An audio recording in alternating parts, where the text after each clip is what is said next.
अब देखिए होता क्या है, ये पुनर्जागरण जो है हुआ कहाँ पे, तो ये पुनर्जागरण होता है इटली में मूलतः। मैंने बताया यूनान और इटली, लेकिन मूलतः कहाँ पे होता है, इटली में। कब होता है, तो 1453 में होता है, यानी 15वीं शताब्दी के मध्य में होता है। फाइन। और इटली से ये सारे जो चेंजेस हैं प्रवृत्तियों में और आपके विचारों के स्तर पर, ये इटली में हुए। और इटली से ये जाते हैं पश्चिम और उत्तर की तरफ, इस यूरोप, जहां पर स्पेन भी है, जहां पर पुर्तगाल भी है, जहां पर फ्रांस भी है, जहां पर इंग्लैंड भी है, जहां पे जर्मन टेरिटरी भी, इस क्षेत्र सबसे पहले यहीं पे प्रभाव पड़ता। और यही स्पेन और पुर्तगाल है जो आपने पहली घटना लिखी थी तुर्कों के आक्रमण की भौगोलिक खोजें, उसमें अग्रणी भूमिका निभा स्पेन और इसी क्रम में आपको याद होगा, इसी पुर्तगाल से हमारे यहाँ एक व्यक्ति आया, क्या नाम था उसका, आप सबको पता है, उसका नाम था वास्को डिगामा। वो कब आता है, तो 1498 में आता है। तो वास्को डिगामा जो है ये नए विचारों को लेके आएगा या पुराने विचारों को ले, ठीक है। तो यहीं से भारत में नए विचारों का प्रवेश आरंभ हो गया, समझिए, प्रवेश आरंभ हो गया। लेकिन अभी भारत में लोदियों की सत्ता थी, इस्लामिक सत्ता थी, उनको हटाकर मुगलों ने अपने ताकतवर सत्ता को स्थापित किया। और जब तक मुगल ताकतवर रहे तब तक ये जो यूरोपीय आ चुके हैं 1498, लेकिन इन्हें कुछ करने का अवसर नहीं मिल पाया। जब 1707 में औरंगजेब की मृत्यु हो गई, तो औरंगजेब का मरना किसी व्यक्ति का मरना मात्र नहीं था, मरा तो अकबर भी, मरा तो जहांगीर, शाहजहां, सारे लोग मरे। औरंगजेब के मरने का एक तात्पर्य था कि औरंगजेब का मरना एक केंद्रीय सत्ता का पतन, एक कहते एक नियंत्रणकारी, एक सर्वस्वकारी सत्ता का पतन था। और उसके मरने के साथ मुगलों का बिखराव आरंभ हुआ, छोटे छोटे राज्य भर के सामने आए, आपस में लड़ने लगे। और उसी में ये जो यूरोपीय शक्तियां थी उनको मौका मिला। और 1707 के बाद ऐसी परिस्थितियां बनने लगी कि भारत में उन नए समाज का प्रतिनिधित्व करने वाले अंग्रेजों की सत्ता स्थापित हुई। और वो धीरे धीरे जो है क्रमोवेश अपने स्वार्थ में, हमारे नहीं, अपने स्वार्थ में भारत में कुछ कुछ रूपांतरण करते हैं, नए नए विचारों का प्रवेश होता है और भारत आधुनिकता की तरफ बढ़। इधर क्लियर, ये पॉइंट समझ में आया। तो ये जो विभाजन है प्राचीन काल, मध्यकाल और आधुनिक काल, ये प्रवृत्तियों और विचारों के आधार पर है, प्रवृत्तियों और विचारों के आधार पर है, जिसमें हम लोग अभी आधुनिक काल में हैं, लेकिन पूरे तरीके से अभी तक आधुनिक बने नहीं। आगे बढ़े। दूसरे विभाजन का आधार है स्रोत के आधार पर इतिहास का विभाजन। इतिहास को जानने के कितने प्रकार के स्रोत है, कोई बताएगा? स्रोत के आधार पर इतिहास को 3 भाग में बांटा, ठीक है, समझिए कौन कौन सा है। तो पहला है प्राग ऐतिहासिक काल, दूसरा है आदि ऐतिहासिक काल या आदि इतिहास का काल, और तीसरा है ऐतिहासिक। ये तो हो गया इतिहास का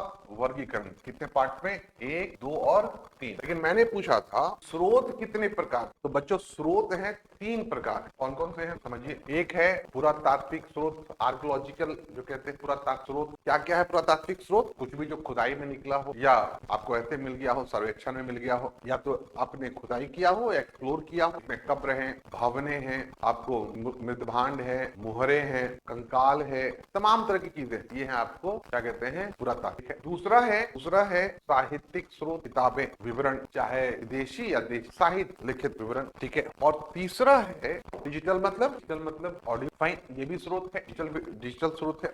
गांधी जी के भाषण सुना होगा आपने, फर्स्ट वर्ल्ड वॉर के बहुत सारे वीडियोस आप देखिए, आपको ओरिजिनल मिल जाएंगे, ठीक है, ऑडियो भी है। तो ये डिजिटल, लेकिन डिजिटल स्रोत जो है इसका संबंध सिर्फ आधुनिक काल के, वही भी 20वीं शताब्दी के समय की घटनाओं से, तो उसको छोड़ के चलेंगे। क्लियर? ये भी है स्रोत 3 प्रकार के, लेकिन इनका जो संबंध है वो सिर्फ किससे है, आधुनिक काल के बाद, मतलब आधुनिक काल के 20वीं शताब्दी के बाद, उसको छोड़। इन स्रोतों के आधार पे इतिहास को 3 भाग में बांटा गया।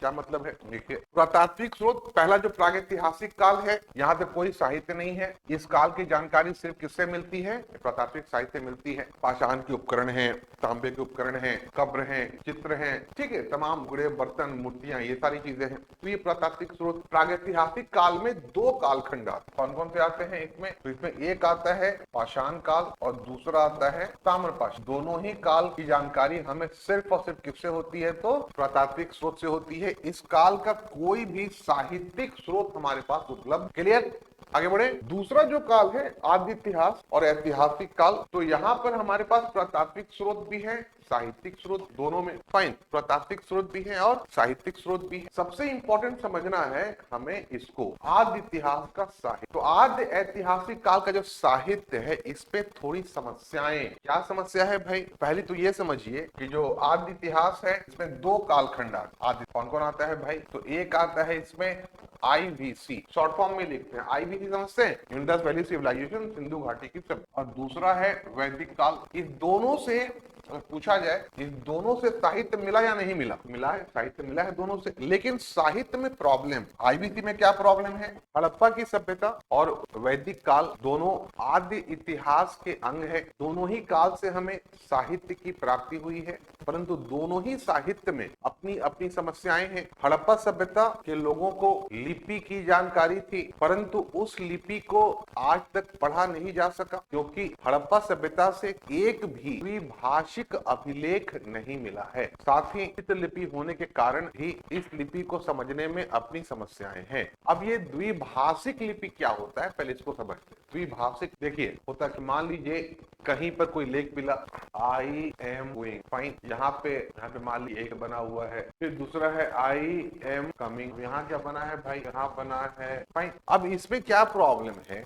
ये देखिए, अगर यहाँ पे अगर सेम लिपि होती, द्विभाषिक लिपि होती, और इसमें क्या होता है कि यहाँ पे I के लिए ये चिन्ह है, अगर यहाँ पर भी यही चिन्ह होता यहाँ पर, तब तो हम कह देते कि हाँ भाई I के रूप में ये इस्तेमाल होता है, आई जो भाषा उच्चारण। तो ऐसा तो कोई, जैसे आप देखिए मेसोपोटामिया में ऐसा मिला है, आपको सुमेरिया की जो सभ्यता है वहां ईरान वाली, वहां भी ऐसा मिला है द्विभाषिक लेख, लेकिन हड़प्पा में ऐसा कोई दो भाषा का लेख नहीं मिला। तो हम आज तक समझ ही नहीं पाए हैं। अच्छा, वो भी क्या है कि हर बार जो है उनके मतलब एक ही प्रकार के जो है चिन्ह का अलग जगह प्रयोग हुआ है, तो हम समझ ही नहीं पा रहे हैं। अन्यथा देखिए ये एक समस्या है द्विभाषिक लिपि नहीं होने के कारण। दूसरी बात करें हम लोग तो एक सबसे बड़ी समस्या क्या है कि आपको पता है चित्रलिपि आप लोग इस्तेमाल करते हैं। चित्रलिपि कितनों के पास ड्राइविंग लाइसेंस है? ड्राइविंग लाइसेंस, तो अगर आपने गाड़ी चलाने का लाइसेंस है तो आप बताइए इसका मतलब क्या है? इसका मतलब क्या है? नो हॉर्न लिखा हुआ है कहीं पे? नो हॉर्न नहीं लिखा है ना। आप क्यों समझ गए इसका मतलब क्या है? नो हॉर्न आप समझ गए, लिखा तो नहीं है नो हॉर्न। चित्र, आप इस चित्र को पहचानते, अगर कोई किसी ने ऐसा हॉर्न नहीं देखा हो तो क्या बोलेगा? वो बोलेगा सर लगता है पानी फेंकना मना है, बाल्टी का फोटो बनाया हुआ है। तो ऐसे ही चिन्ह थे हड़प्पा में, हड़प्पा की जो लिपि है ऐसे ही चिन्ह थे, और उन चिन्हों को हम आज तक समझ नहीं पाए क्योंकि कहीं पर भी कोई द्विभाषिक लिपि नहीं मिला। ठीक है, बाकी लोग तमाम तरह के लोग अध्ययन कर रहे हैं, बहुत सारे लोग बोल रहे हैं कि हमने पढ़ लिया, लेकिन मान्यता किसी को नहीं मिली। अब जब वो लिपि को आप पढ़ ही नहीं पाए तो उसके होने ना होने से बस क्या पता चलता है कि हाँ हड़प्पा सभ्यता के लोग पढ़े लिखे थे, उनको साहित्य की जानकारी थी, लिपि की जानकारी थी, लिखने पढ़ने वाले थे, लेकिन क्या लिखते थे पता नहीं। तो उससे हमें मतलब कोई जानकारी नहीं मिलती। समझ में आ गया? क्योंकि लिपि को पढ़ा नहीं जा सका, अतः उस साहित्य से हमें विशेष सहायता नहीं मिलती है। क्लियर है? हड़प्पा वाला पॉइंट, आगे बढ़े। वहीं वैदिक काल से प्रचुर साहित्य प्राप्त हुआ है। क्या क्या है वैदिक साहित्य भाई? 4 प्रकार के वैदिक साहित्य है। कौन कौन है? वेद, ब्राह्मण, आरण्यक और उपनिषद। वेदों की संख्या 4 है, ब्राह्मण की 8 है, आरण्यक की 6 है और उपनिषदों की 13 है। कि वैदिक साहित्य में इतने ही साहित्य हैं जिनकी रचना वैदिक काल में हुई है, 1500 से लेकर के 600 ईसा। बहुत जगह पर आप पाएंगे कि उपनिषदों की संख्या 108 दी हुई, तो बाकी जितने उपनिषद हैं उनकी रचना वैदिक काल के बाद हुई है। बहुत सारे उपनिषद की रचना होते रहे। ठीक है, तो इतने सारे साहित्य मिले हमको वैदिक काल में, 31 तरह के पुस्तक है। परंतु वैदिक काल के लोगों को लिपि की जानकारी नहीं थी, उन्हें लिखना पढ़ना नहीं आता था। ये सारे साहित्य मौखिक परंपरा में रचित हैं, जिन्हें श्रुति साहित्य भी कहते हैं, जो पीढ़ी दर पीढ़ी क्रमिक रूप से विकसित हुए हैं। इन्हें 600 ईसा पूर्व के उपरांत आरंभ ब्राह्मी लिपि में लिखा गया है। अब देखिए प्रॉब्लम क्या है, अब चूंकि ये मौखिक परंपरा में है, पीढ़ी दर पीढ़ी आगे बढ़ रही है, पीढ़ी दर पीढ़ी, तो प्रॉब्लम है कि मैंने एक कविता बनाई कि आज सोमवार है, गुड़िया को बुखार है, लाओ थर्मामीटर, ये बना दिया, लिखा नहीं हमने अपने बच्चों को याद करा दिया। अब हमारे बच्चों ने अपने बच्चों को यानी अगली पीढ़ी को क्या किया कि आज सोमवार है, गुड़िया को बुखार है, थोड़ा थोड़ा खांसी भी है, हाँ, उसपे जोड़ दिया। तो क्रमिक रूप से अब उसमें चूंकि मौखिक परंपरा में है, कहते नहीं जब कानों कान बात ट्रेवल करता है तो बात का मूल अर्थ भाव बदल जाता। तो इसलिए वैदिक काल का जो साहित्य है, साहित्य प्रचुर है, आपने देखा कितना साहित्य है भाई। तो साहित्य 31 मोटी मोटी किताबें हैं, लेकिन प्रॉब्लम है कि चूंकि ये पीढ़ी दर पीढ़ी आगे बढ़ता है तो इसमें बहुत सारे छेपक जुड़ गए हैं, बहुत सारी नई नई, पता नहीं कब कौन सी बात, मूल वेद ऋग्वेद कौन सा था पता नहीं, क्योंकि मौखिक परंपरा में आते आते ना वो बहुत सारा स्वरूप उसका क्या हो गया, बदल गया। तो इसलिए बहुत सारे लोग इस स्रोत को बहुत निरपेक्ष सटीक स्रोत नहीं। अब अगर पूछा जाए, आप लोगों से पूछा जाए कि ऐतिहासिक काल का क्या तात्पर्य है, तो ऐतिहासिक काल का तात्पर्य है वो काल जहां से हमारे पास पुरातात्विक स्रोत भी है, साहित्यिक स्रोत भी है, और चूंकि साहित्यिक स्रोत उस लिपि में लिखा गया है जिसे हम लोगों ने पढ़ लिया, फाइन, तो उस पर कोई प्रॉब्लम नहीं है। किसी पत्थर की दीवार पे अशोक ने कुछ लिखवा दिया, आप क्या बदल दोगे? वो नहीं बदल पाएगा। और पे पॉइंट। तो ये जो प्रॉब्लम है इसी आधार पे, ये किस आधार पे विभाजन है? तो स्रोत के आधार। इधर क्लियर? तो आप लोगों से क्वेश्चन है, फटाफट बताएं, भारत की पहली लिपि कौन सी है? पहली लिपि